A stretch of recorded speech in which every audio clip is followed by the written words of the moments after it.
morning, everybody. Welcome to Marathon County Public Library Storytime. My name is Miss Laura, and today we are going to read stories that have snakes in them. So before we do that, we're going to have our hello song.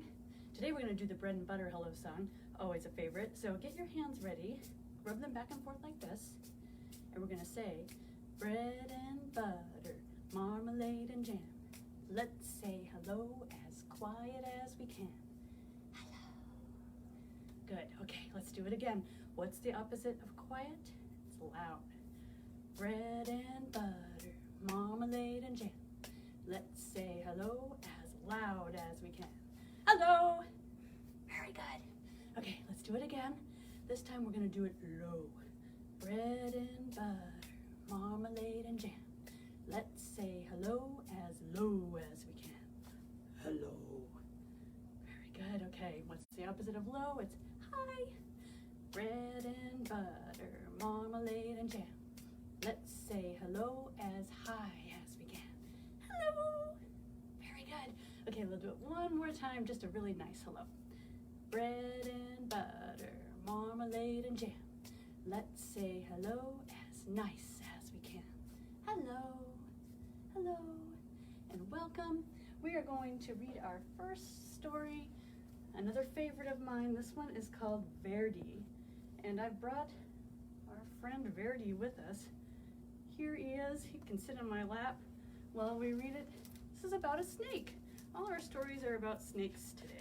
We'll learn some interesting things. Verdi by Janelle Cannon.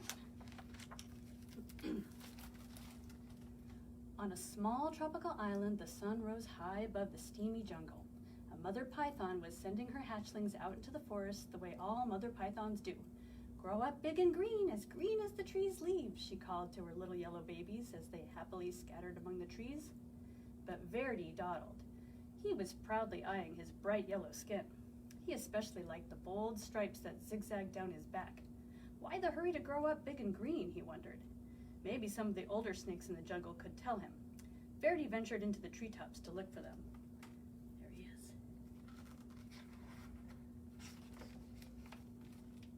Umbles, Aggie, and Ribbon were lazing on some branches nearby. Verdi peered at their droopy green bodies. It's not polite to stare, chided Aggie. Umbles burped and groaned. It's taken nearly 4 weeks for that last lizard to digest. I surely do like lizards, but lizards don't like me. Why don't lizards like you? Asked Verdi. Don't interrupt, Umbles grumbled. Dear me, whined Aggie.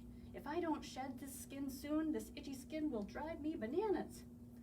Verdi tapped a tune with his tail as he waited to speak. Stop that, Verdi, it makes me nervous, Ribbon complained. Besides, you'll never grow up to be properly green, always interrupting and constantly fidgeting. Verdi couldn't imagine being in such a hurry to be like them, and he really wanted to keep his sporty stripes. Hoping to find snakes that weren't so boring, Verdi slipped away. Dozer was snoring in a tree not far from the others. Hello, said Verdi. Do you want to climb trees with me? I'm tired, Dozer growled. Go do a few laps around the jungle, okay? Verdi's heart sank. Greens were not only lazy and boring, they were rude. At the top of a very tall tree, Verdi gripped one branch with his tail and another with his little snake jaws. I will never be lazy, boring, or green, he thought. I will jump and climb and keep moving so fast that I will stay yellow and striped forever. Then Verdi let go. See, he's holding onto the branch.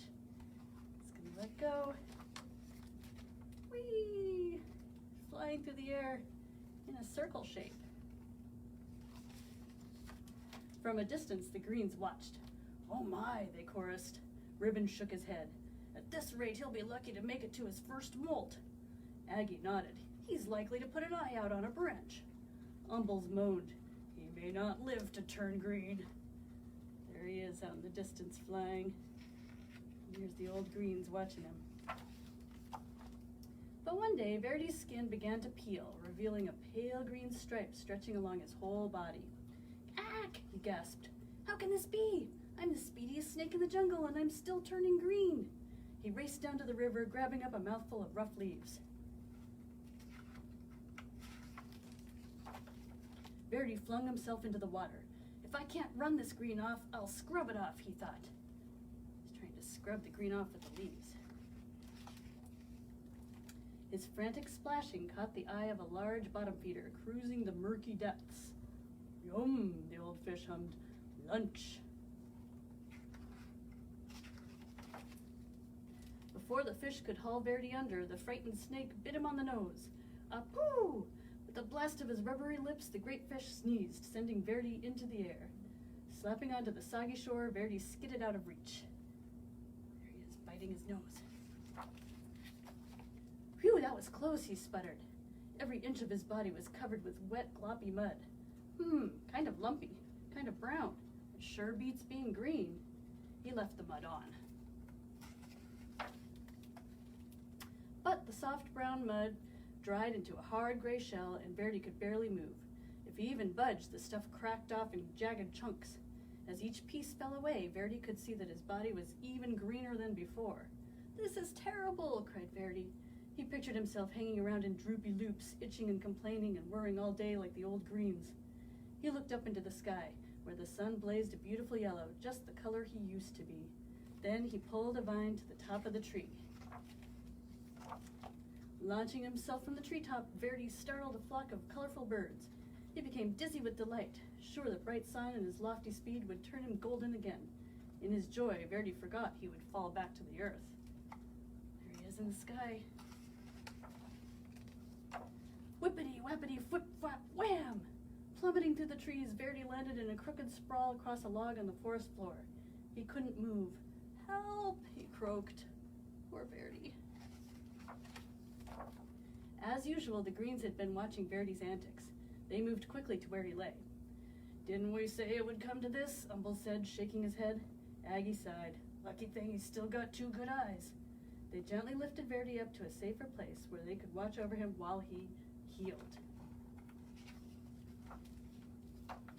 Neatly splinted to a branch, Verdi had no choice but to listen to the greens as they gabbed. Remember how I used to streak across the forest floor? Ribbon asked. Quick as lightning, answered Aggie, and I climbed giant trees like they were nothing. They grew taller then, you know. The things I dared to run down and swallow, Umbles bragged. Wild boar were no match for me. Verdi was astonished. You used to run and climb and hunt giant pigs? What happened? Ribbon crashed, just like you, Aggie replied.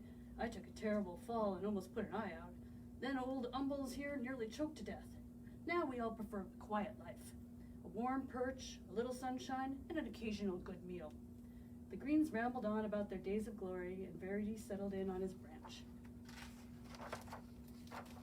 Finally, one afternoon, Umble said, Looks like you're ready to go again. He carefully untied Verdi from the branch. You're welcome to come with us, said Aggie. Ribbon agreed. The three greens slipped quietly back into the forest. Verdi wasn't ready to join them. He wasn't sure where he wanted to go, so he just stretched and stayed put until the sun went down. He listened to the forest come alive. Here's the forest. Lots of animals and birds. Lots of things going on in the forest. Time passed. The sun and moon took turns in the sky. Verdi marveled as the full moon grew thinner every night. Then he watched patiently as it slowly grew round again. He wondered why he hadn't noticed that before. Verdi became so green that he blended perfectly with the leaves. He was so still that other creatures walked right by without seeing him. You can hardly see him there. One fine morning, as Verdi basked in the sunshine, two small yellow snakes approached. They tapped and fidgeted as they stared. Get a load of that old green guy, one of them whispered. Do you think he ever moves? The other snickered. I seriously doubt it. They're just like I used to be, thought Verdi, and now I'm what I was afraid to be. He looked at his big green body and slowly smiled. How would you like to climb trees with me, he asked. With you, the yellows were astounded. I'll even show you my fancy figure eight, Verdi replied, though he was a little worried about putting his eye out. With practice, the three snakes performed a perfect triple figure eight. Leaping and looping with his little striped friends, Verdi laughed. I may be big and very green, but I'm still me. And there he is, making the perfect figure eight, and his little friends.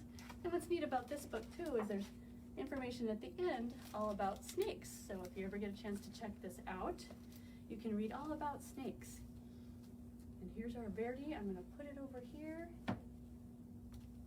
And I've got out another story. And this is an Elephant and Piggy story, but it also has a snake in it. And it's called Can I Play Too?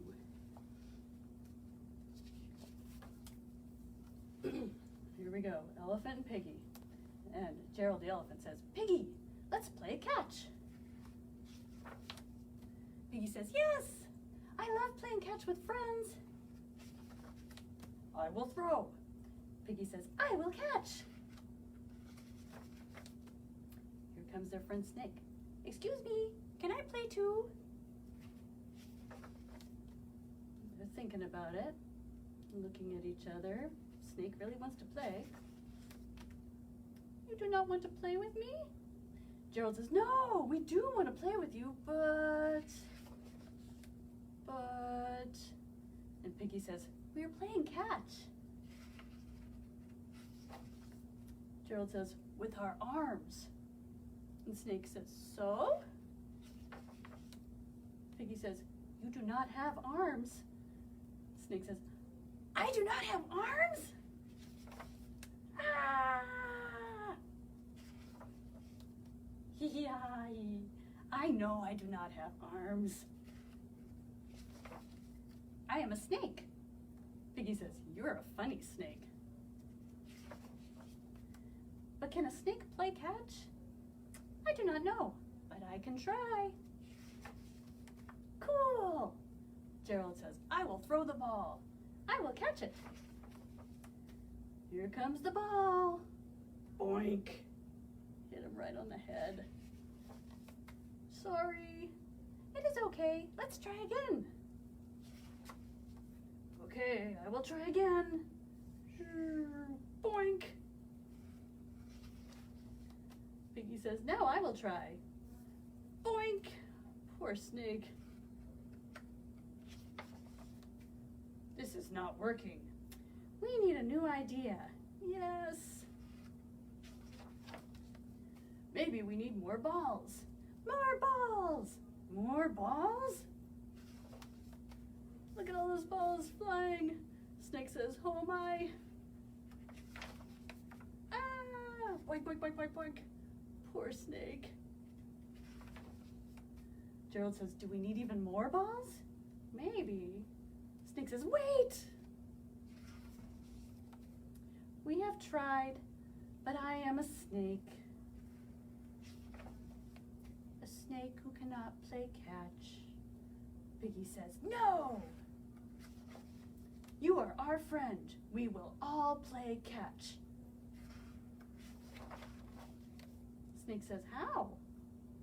Piggy has an idea. Gerald says, she has an idea. Whee! I love playing catch with my new friends. Look at that. They're playing catch with Snake. That works out all right. And I always like looking at the very end of Elephant and Piggy books because you get to see Pigeon at the end. There he is, playing catch with the balls. Another good snake story. I think we have time for one more. This is another good one. This is called Slithering Snake by Steph Plant. And what's neat about this story is not only does it have really neat illustrations, but you can sing it too.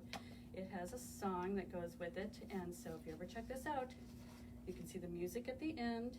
You can also download the music too, so you can hear how it goes. So we're going to sing it. And I'll go nice and slow so you can hear how it goes. Slithering, slithering, slithering snake lives on the land or lives in a lake. He doesn't have arms and he doesn't have legs. When he was young, he popped out of an egg. Slithering, slithering, slithering snake. Slithering, slithering, slithering snake. Tree snake, python, anaconda, viper, garter, black mamba, diamondback, copperhead, big boa, coral snake, corn snake, king cobra, slithering, slithering, slithering snake, lives on the land or lives in a lake. He's very afraid, so he slithers away. Slithering, slithering, slithering snake. And at the end, you get to learn all about all those different snakes that are mentioned in this story. There's pictures of them and descriptions of them. Like some of them have venom and some of them are harmless. Some of them have those long pointy teeth. And again, like I said, there's music at the end too. I'll show you how to do the American Sign Language sign for snake. So take your 2 fingers like so, and then bend them over, and move your hand a little bit forward, and then you're gonna slither it forward like a snake. That's the sign for snake. All right, before we go, we should sing the alphabet song. So I hope you can join me at home. A, B, C, D, E, F, G, H, I, J, K, L, M, N, O, P, Q, R, S, T, U, V, W, X, Y, and Z. Now I know my ABCs. Next time, won't you sing with me? Thanks for joining me today. Have a wonderful weekend. We'll see you next time. Bye-bye.